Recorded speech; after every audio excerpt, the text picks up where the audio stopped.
Halo Sobat Peternakan, saya Yulfa Zilvanya, mahasiswi Universitas Sumatera Utara, Prodi Peternakan 2020. Nah, di sini saya akan menjelaskan tentang kebutuhan-kebutuhan yang perlu diperhatikan dalam pemeliharaan ayam broiler, khususnya pada fase brooding. Nah, langsung saja, masa brooding merupakan masa di mana anak ayam masih membutuhkan indukan atau penghangat buatan hingga pada waktu tertentu, yaitu sampai pada anak ayam mampu menyesuaikan diri dengan suhu lingkungannya. Nah, yang dimaksud dengan brooding itu ialah seperti pemanas, liter sekam, kemudian sekat yang ada di dalam kandang, tirai yang ada di dalam kandang, dan sebagainya. Mengenai kebutuhan yang perlu diperhatikan itu ada 5.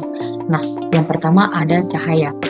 Kemerataan cahaya dalam pemeliharaan ayam broiler sangat penting diperhatikan karena cahaya dapat memberi stimulasi pada ayam untuk meningkatkan produktivitas ayam. Nah, dan cahaya juga dapat mendorong ayam agar selalu mengkonsumsi pakan dan minum. Kemudian selain itu cahaya juga dapat merangsang kelenjar tiroid untuk mengsekresi hormon tiroksin yang dapat meningkatkan metabolisme sehingga dapat mengacu pertumbuhan dari DOC tersebut. Nah, kebutuhan cahaya pada fase brooding itu yaitu 10-20 lux per meter persegi atau antara 20-40 watt per 10 persegi. Nah, pencahayaan ini dilakukan selama 24 jam, kemudian dikurangi 2 jam di setiap minggunya dan dilakukan pada malam hari. Kemudian, kebutuhan dasar kedua yang perlu diperhatikan itu ialah udara. Nah, ventilasi udara sangat perlu diperhatikan pada masa brooding karena ventilasi udara itu harus berjalan dengan lancar untuk pertukaran udara segar dengan udara yang penuh dengan amoniak. Untuk itu, kita perlu memperhatikan kondisi cuaca dan lingkungan yang ada di sekitaran kandang dengan membuka dan menutup tirai yang ada di dalam kandang selama brooding secara rutin. Nah, ini berlaku untuk kandang open house seperti ini, sedangkan untuk kandang closed house untuk sirkulasi udara itu diatur secara otomatis menggunakan kipas blower. Nah, kemudian kebutuhan dasar yang ketiga adalah air minum. Nah, pemberian air minum dapat diberikan mulai pada saat awal kedatangan DOC ke dalam kandang dengan menggunakan air gula dan vitamin anti-stres atau vitamin yang mengandung elektrolit yang dapat merendam stres selama DOC dalam perjalanan. Nah, biasanya pemberian air minum itu 2 kali lebih banyak daripada pakan. Nah, di sini untuk pemberian air minum kita juga harus memastikan air minum yang diberikan itu harus bersih dan higienis. Kemudian kebutuhan dasar yang keempat itu ialah pakan.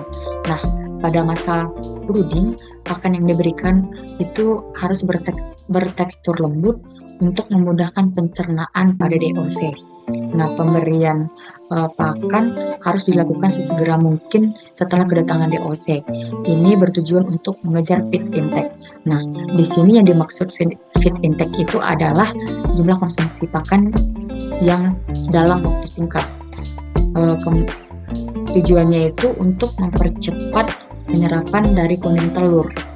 Nah, pada masa pertumbuhan dalam minggu pertama ini sangat diharapkan untuk penyerapan kuning telur itu secara sempurna karena kuning telur ini merupakan sumber nutrien dan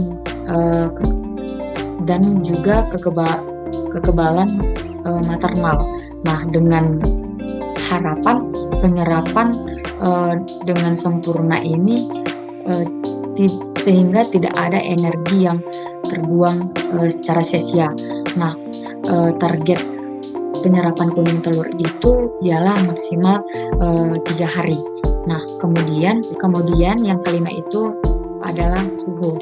Nah, suhu merupakan faktor yang sangat penting dalam masa brooding. Rata-rata peternak menggunakan pemanas untuk membantu menghangatkan anak ayam, yaitu maksimal 15 hari atau target bobot jika sudah mencapai 450 gram per ekor.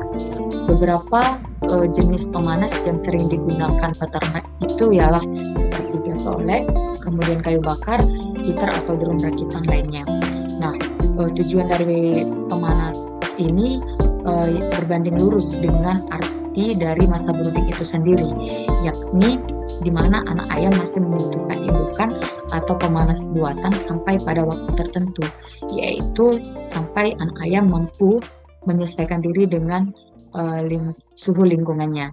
Nah, di sini kenapa kita perlu memperhatikan suhu dalam masa brooding itu karena jika suhu tidak memenuhi kenyamanan dari DOC, maka dapat mempengaruhi aktivitas dari DOC seperti makan dan minumnya, sehingga akan berdampak DOC menjadi lemas, sakit, dan dapat juga berujung kematian. Nah, ini dapat mempengaruhi keberhasilan dari brooding. Baiklah, hanya itu yang bisa saya sampaikan mengenai kebutuhan-kebutuhan yang perlu diperhatikan dalam fase brooding. Nah, di sini saya mengucapkan terima kasih kepada Mandra DOC yang telah menjadi sumber saya untuk mengetahui tentang kebutuhan-kebutuhan yang perlu diperhatikan pada pemeliharaan ayam broiler, khususnya pada fase brooding. Sekian dan terima kasih.